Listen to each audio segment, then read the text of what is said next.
how do you do peace?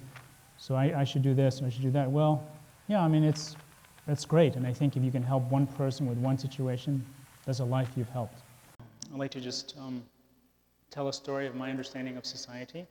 And I see these elements, how we regard ourselves, how we regard each other, and how we regard society. And in terms of society, as I expressed, it's the network.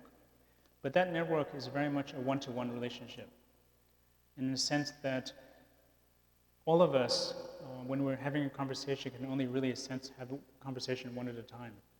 And those ability to express the human heart start at birth, in terms of our childhood, relating to our parents. So, in a sense, society is a vast network of one-to-one. And as the one-to-one situation occurs, then that multiplies. If that one-to-one relationship isn't based upon mutual respect, and respecting oneself and one's worthiness and respecting another, then I think society itself begins to break down. I was invited again this afternoon by Ceasefire to visit their center on the west side and hear the stories about what they're going through and their direct interface with violence and violence prevention. And again, it becomes a very human story about people's own personal identity and the notion of how we can maintain a sense of human dignity and pride and what we live for as human beings. And I think when that comes under attack, then obviously violence and other things occur.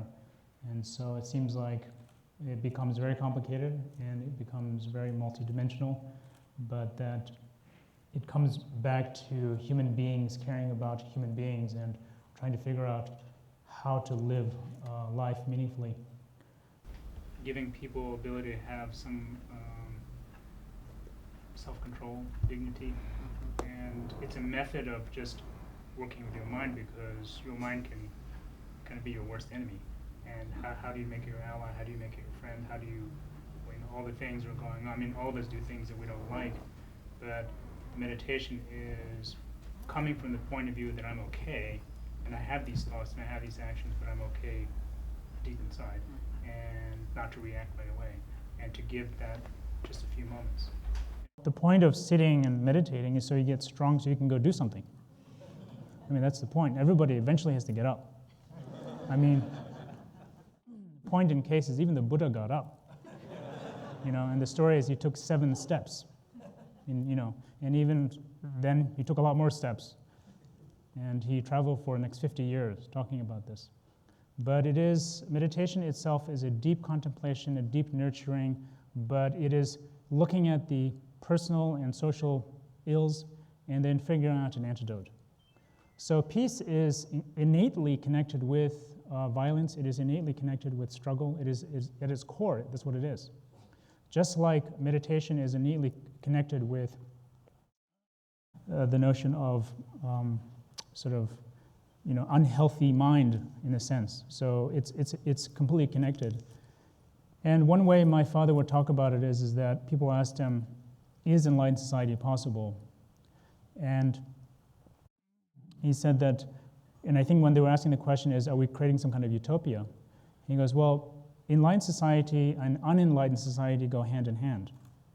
So the notion here is that, is there going to be a time when everything's perfect? Probably not, but that should not mean that we don't give up on bettering the situation, and that there is an inherent kind of strength that helps us continuously work with a challenge. And that's really the notion of warriorship, is that we're not just looking for a place where we can retire, but we're looking, what the notion of warriorship is constantly engaging. And this is what we call living in the challenge. Having the attitude of living in the challenge. And as we know every day, it's a challenge just getting out of bed, getting up and facing our day, and with what kind of attitude, and how are we approaching ourselves in the world. And I think the notion of, warrior is that this kind of warrior is coming from a ground of inherent strength and commitment to their own goodness, to their own well-being, and from that strength. Okay? Thank you. Right.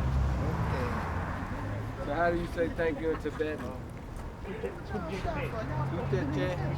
둘째째.